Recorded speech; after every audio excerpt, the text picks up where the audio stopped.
پہلی بات اتقوا اللہ حق تقاتہ ولا تموتن الا وانتم مسلمون، میں عرض کر چکا ہوں اس کا براہ راست تعلق ایمان کے ساتھ، اس نظریہ حیات کے ساتھ، اس تصور کائنات کے ساتھ، اس فلسفے کے ساتھ ہے، اس ویلٹن شوانگ کے ساتھ ہے۔ وہ ہے تو تقویٰ ہوگا، فرما برداری ہوگی۔ اب جو یہ جیسے میں مثال دیا کرتا ہوں کہ ایک فصیل ہے اینٹوں سے بنی، فصیل کی قوت کا دار و مدار، استحکام کا دار و مدار دو چیزوں پر ہے۔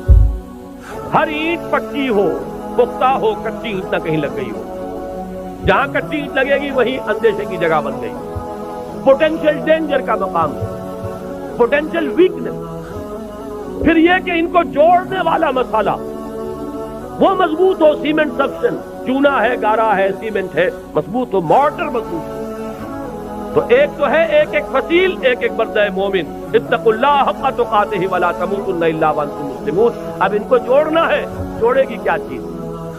جو فکر میں ہم آہنگی پیدا کرے، وہ چیز واعتصموا بحبل اللہ جميعا ولا تفرقوا، اللہ کی رسی کو مضبوطی کے ساتھ مل جل کر تھام لو، اس سے چمٹ جاؤ، تفرقے میں نہ پڑو۔ یہ قرآن ہے جو جوڑے گا۔ بہت ہی عمدہ الفاظ میں علامہ اقبال نے کہا ہے، ماں ہما خاکو دلے آگاؤس از یکائینی مسلمان زندہ۔ دونوں اشعار سن لیجیے۔ مسلمان کی زندگی جو ہے ایک آئین کے بدولت ہے، پیکرے ملت سے قرآن زندہ ہست۔ ملت کا یہ جسد جو ہے، اس میں حیات، روح جو ہے وہ قرآن سے۔ ماں ہما خاکو دلے آگاہ اوس اعتصامش کن کہ حبل اللہ اوس۔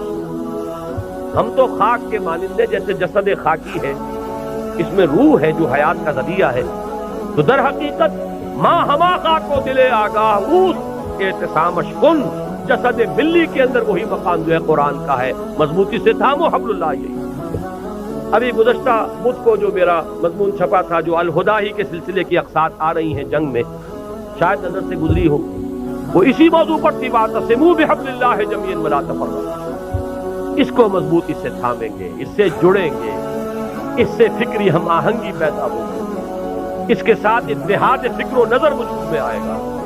یہ ہے وہ مارٹر، یہ ہے جوڑنے والی شے، جیسا کہ فرمایا ہے حضور صلی اللہ علیہ وسلم نے، القرآن حبل اللہ الممدود من السماء الى الارض۔ آسمان سے زمین تک تنی ہوئی رسی ہے اللہ، مضبوطی سے تھامو۔ ایک دفعہ کا واقعہ بڑا پیارا ہے۔ حضور اپنے حجرے سے باہر تشریف لائے، مسجد نبوی کا نقشہ ذرا ذہن میں رکھیے۔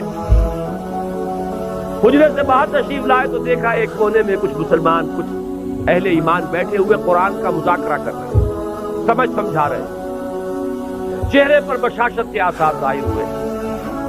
یہ معجم کبیر طبرانی کی جو ہے اس کی روایت۔ آپ تشریف لائے، ایک سوال کیا بڑا عجیب، بلکہ اس سوال کو تو یوں سمجھ کر سنیے کہ جیسے کہ حضور یہ سوال مجھ سے اور آپ سے بھی کر رہے ہیں۔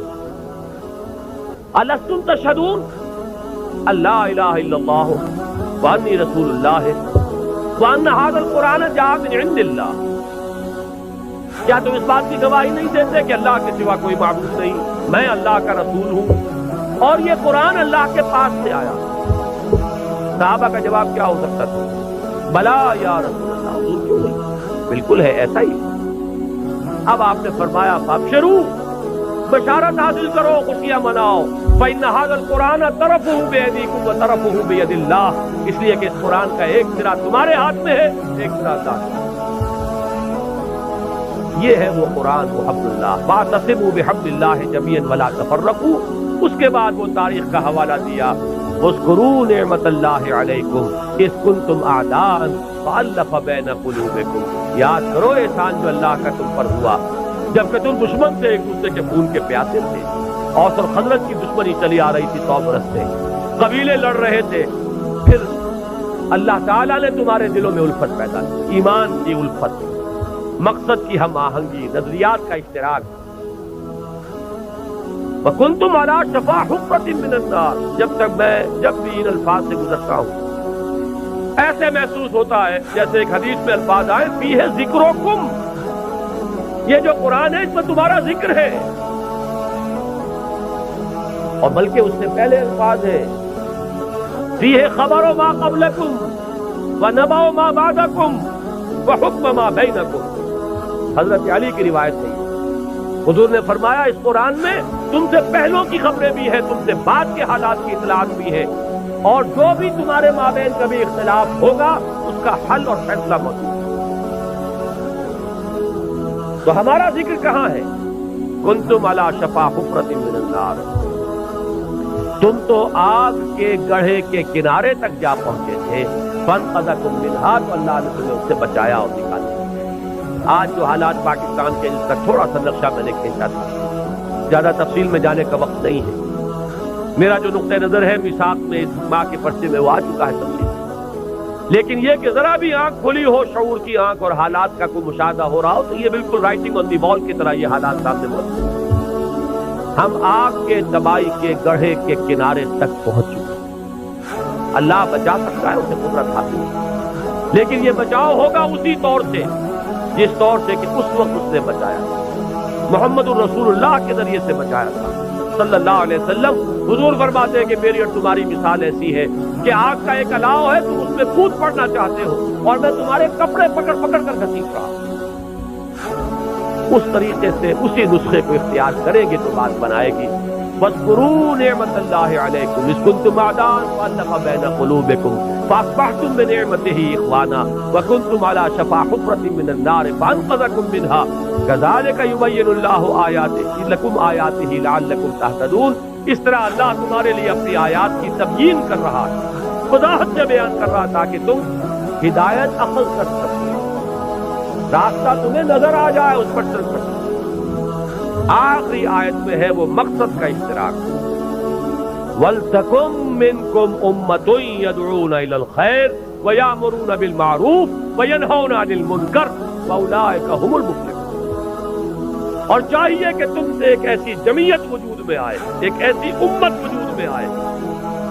ویسے تو پوری امت کا کام یہی ہونا چاہیے تھا، لیکن اگر امت سو گئی ہو تو ان میں سے جو بیدار ہو جائیں، جو جاگ جائیں، وہ مل جل کر ایک امت ود ان امت، پارٹی ود ان پارٹی، بڑی امت میں ایک چھوٹی امت کی شکل اختیار کریں، اور ان کے کام صرف دین ہو۔ عہد کر کے اٹھیے اگر ان باتوں کی سچائی اور صداقت کی دل گواہی دے کہ یہ تین کام ہو جائیں ہمارے مقصد، یدعون الی الخیر ویامرون بالمعروف وینہون عن المنکر، دعوت خیر، بھلائی کی دعوت۔ انشاءاللہ اس بدھ کو جو یہ قسط آ رہی ہے میری، اس میں اسی آیت پر گفتگو ہے، اسی لیے مجھے بڑی سہولت ہے کہ میں اس وقت اشارہ کر کے یہاں سے گزر جاؤں گا کہ آپ ذرا توجہ کے ساتھ اس بدھ کو انشاءاللہ جو آئے گی اس میں کوئی ناغہ نہ ہو جائے، اللہ تعالیٰ کوئی رکاوٹ اس میں اللہ کی طرف سے نہ آ جائے۔ تو اس میں اسی آیت پر اور پھر دو اور قسطیں آئیں گی جو اسی موضوع پر۔ ایک میں نے مولانا امیر التبلیغ مولانا محمد یوسف دہلوی رحمۃ اللہ علیہ کی ایک تقریر کا اقتباس دیا ہے طویل۔ یہ امت، ایک لفظ استعمال کیا انہوں نے، امت پناہ ہم سے چلا گیا۔ کہتے ہیں ہم امت ہیں، امت ہونے کا وصف ختم ہو چکا۔ کوئی بات جو اقبال نے کہی تھی کہ آج کوئی امت محمد یا امت مسلمہ دنیا میں موجود نہیں ہے، جو چیز بالفعل موجود ہے وہ کچھ مسلمان اقوام ہیں۔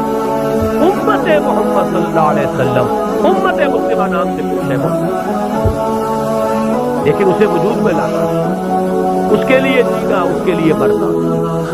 قل ان صلاتی و نسکی و محیای و مماتی للہ رب العالمین، یہ ہو مقصد عمل کے لیے، یہ ہو ہدف اپنی صلاحیتوں کے صرف کے لیے، یہ ہو میدان۔